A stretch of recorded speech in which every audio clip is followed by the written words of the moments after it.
जो बीच वाला है इसको आप शॉर्ट कर दीजिए। तो अब जान लीजिए कि कौन कौन सा OBP IC को आप बाईपास नहीं कर सकते हैं। उसके बाद मैं आपको मॉसफेट वाला ये जो IC है इसके बारे में बताऊंगा। जिस भी OBP IC के अंदर ये मिले लिखा हुआ OVLO यानी ओवर वोल्ट लॉकआउट या फिर ACOK, VDET, CTRL यानी control, OTG, OBP enable line, ISET, OCF लेक्स, इनमें से कोई भी चीज़ अगर आपको OBP IC के अंदर ये लाइन दिख जाए तो आप उसको बाईपास नहीं कर सकते हैं। चलिए मैं आपको समझा देता हूँ। ये सिंपल OBP IC है। यहाँ पे आपको अंदर क्या दिख रहा है, इन इन इन, आउट आउट आउट और ग्राउंड। इसके अलावा कोई भी आपको अलग से जो जो चीज़ मैंने अभी आपको बताया था उनमें से कोई भी चीज़ इसमें नहीं लगा, कोई भी लाइन वैसा नहीं है। तो आप इसको आसानी से बाईपास कर सकते हैं। इसमें देखिए यहाँ पे एक रजिस्टर दिया हुआ है बीच के लाइन में, यहाँ पे एक रजिस्टर दिया हुआ है। तो किसी किसी में रजिस्टर भी बीच में रहता है, किसी में एक रजिस्टर रहता है, किसी में 2 रजिस्टर रहता है, किसी में कोई रजिस्टर नहीं रहता है। लेकिन आपको इस सबसे कोई मतलब नहीं है। बस आपको यहाँ पे जो कैपेसिटर लगा है और यहाँ पे जो कैपेसिटर लगा है, बस यहाँ से उठा के एक जंपर यहाँ कर देना है और ये बाईपास हो जाएगा। तो यहाँ से उठाइए जंपर और ये इस कैपेसिटर पे कर दीजिए तो आपका बाईपास हो जाएगा। या फिर आप इन और आउट इन दोनों बोल को आपस में शॉर्ट कर दीजिए, तब भी आपका ये बाईपास हो जाएगा। तो ये वाला तो बहुत आसान है, ये 9 बोल का है। अब बोल कैसे पता करेंगे आप, तो यहाँ पे देखिए बोल काउंट करने का तरीका क्या है। यहाँ पे नंबर काउंट कीजिए कितना नंबर दिया हुआ है। तो यहाँ पे 1 हो गया, ये भी 1 है, ये 2 3 3 3 2 2 1, यानी यहाँ पे कितना नंबर आपको दिख रहा है, 1 2 और 3। इसके अलावा 4 5 तो यहाँ दिख नहीं रहा है, तो ये 3 हो गया। तो यहाँ पे आप 3 फिर इंटू कीजिए और यहाँ पे देखिए कितना अल्फ़ाबेट दिया हुआ है। तो यहाँ पे देखिए ABCC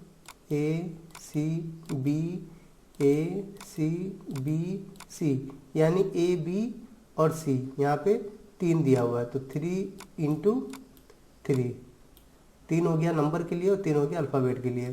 तो 3 इंटू 3 कितना हो गया, 9। तो इस तरीके से आप पता कर सकते हैं कि ये 9 वोल्ट का IC है। यहाँ पे भी सेम इसी तरीके से है।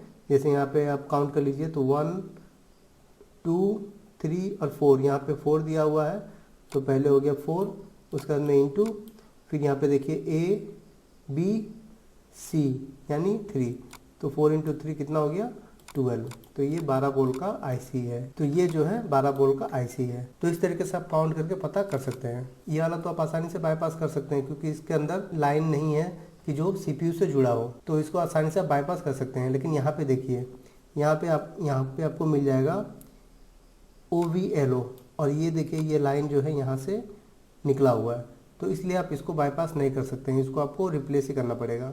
ACOK लाइन भी है लेकिन ये यहाँ पे नॉट कनेक्टेड है, लेकिन किसी किसी मोबाइल में ये CPU से जाके कनेक्ट रहेगा।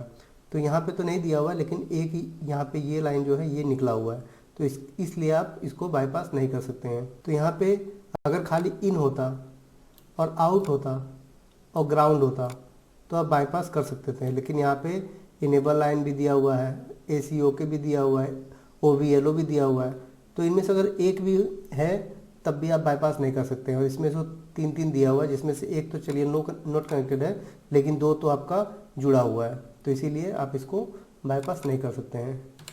नेक्स्ट देख लीजिए, यहाँ पे देखिए यहाँ भी यही है, ACOK OVLO दिया हुआ है, तो इसलिए आप इसको भी बाईपास नहीं कर सकते हैं। यहाँ देखिए यहाँ इन है, आउट है और ACOK जो है यहाँ पे नॉट कनेक्टेड, यहाँ पे क्रॉस दिया हुआ है। इसका मतलब ये लाइन तो चलिए इस मोबाइल में नहीं जुड़ा हुआ, लेकिन किसी दूसरे मोबाइल में ये कहीं ना कहीं जाके जुड़ेगा।